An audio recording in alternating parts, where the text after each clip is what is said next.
has been and why this is no surprise to you, I'm assuming. Well, it's only going to get worse. So, I think it's somewhat ironic that yesterday, there was a Commerce subcommittee meeting on the legislation for data breaches and notifications.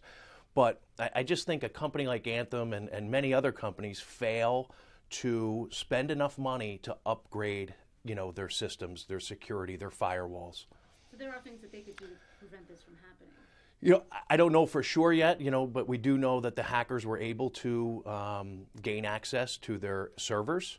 So, when was the last time that they upgraded anything in terms of their IT security? Who does this affect?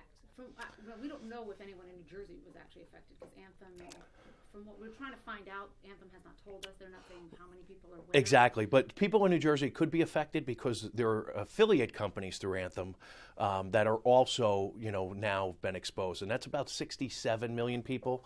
The 37 million people that are directly enrolled with Anthem are for sure have been affected.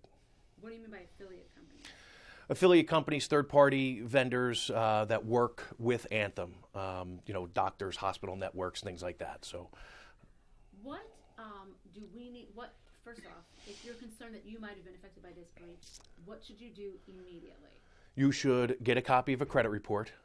Take a look at it. Obviously, look for any red flags, accounts that don't belong to you, addresses, recently added addresses that you have never lived at. So one of the things that the identity thieves do is they try to establish a completely new identity, and they'll use a different name, a different address, but they're going to use your social security number.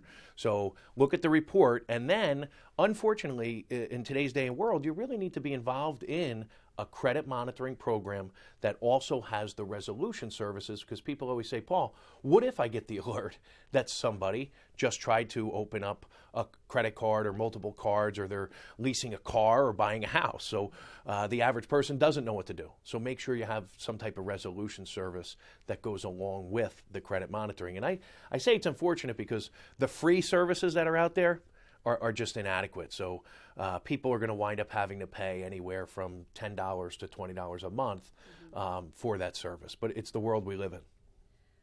Yeah, tell me about a little more about these programs. These are not things that are offered through the government. These are not things that are offered, those free, like what I did, the free fraud. The fraud alert, so if you've been affected, you might want to even go take it a step further and put a security freeze on your credit reports. And that means that no one, including you, would be able to gain access to your credit reports without first providing a PIN or a password. The fraud alert just says to creditors who are pulling your reports, go an extra step in terms of verifying that the person is who they say they are. How would a credit report help me? Even if someone stole my information yesterday, could they have, with the credit report? So that's where the monitoring comes in. The credit report is a snapshot in real time, and it might not help you if this is something that hasn't been reported yet. So that's where credit monitoring comes in. Once you provide the company with your information, if it's used in any way that's not consistent, you should get an alert via email or text. Tell me more about these. Who does these monitoring programs that you would have to, I guess, pay for? Well, the shameless plug would be Better Qualified, certainly provides free credit reports along with a monitoring service that really is, ours is only like $6.95 a month. So again, anywhere from $7-8. Some of the higher ones, like there's a LifeLock, most of the people know because they do so much marketing. But they're on the upper side, $20, lots of bells and whistles that I don't think you really need. You need to be alerted, and you need to have the resolution service. Someone that's going to help you. If someone's opened up the reports, what do I do? Well, you need to file a police report, and you need to contact the creditors. And, the average person spends about 2 years trying to undo what the identity thieves have done. And is this what happened here, this breach? Do you think the company's doing enough to help? Do you think? No, I think one of the things that I try and champion, and the things that we talk about, are all of the companies thus far, in my opinion, have fallen short in notifying the clients, customers on time, and then don't just provide a one bureau credit report. There's 3 bureaus, and so for that very reason, they need a 3 bureau credit monitoring solution and service. And how about letting them know they stole your email, Marcy? So be on the lookout for phishing emails that look like they're going to come from Anthem. And we know from Target and Neiman Marcus and Chase that the identity thieves emailed their clients, and people gave even more of their personal information because they weren't made aware that these phishing emails are going to come. They have your phone number. So be on the lookout for phone calls. How you doing? This is Paul Oster from Anthem. Listen, we're just checking on our customers to make sure you're okay. Can you please verify with us your Social Security number, bank account information? It goes on. And people are in panic mode. Maybe they're rushing to work. They got a kid crying. And all of a sudden they give this information. And then it really becomes a bad situation. Okay. Anything else that you think that we need to bring up in this conversation for folks, whether you're a customer of Anthem or not? Or not, right. So I think the biggest thing for people to realize is don't become numb to this. 2014 was the year of the data breach. And every other day you heard about and people say, well, it didn't hurt me yet. So what they need to realize is that the information is on the black market. It's being sold on the dark web.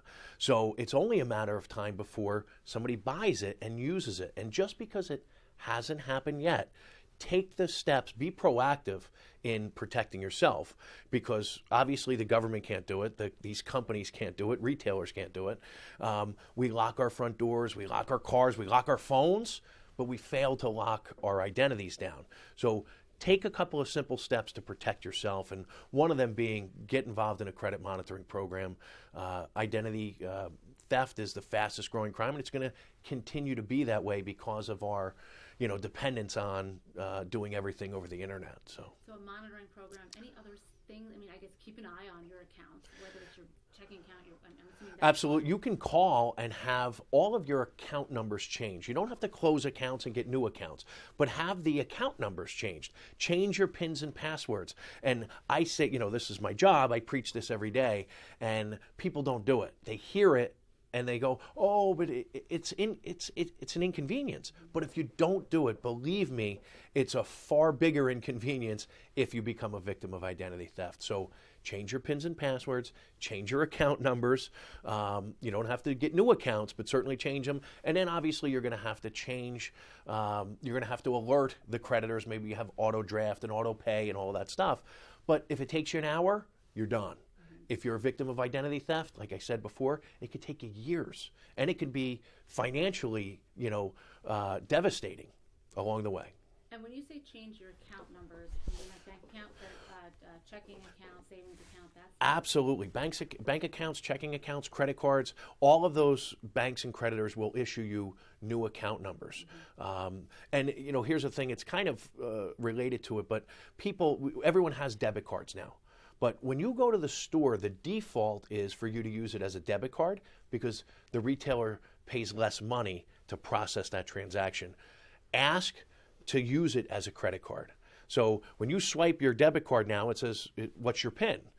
No, cancel it out and say, I want to use it as a credit card, because you're afforded some more protections as opposed to a debit card that's linked directly to your checking and savings. So if they get that information, now they can backtrack into your checking account and savings account.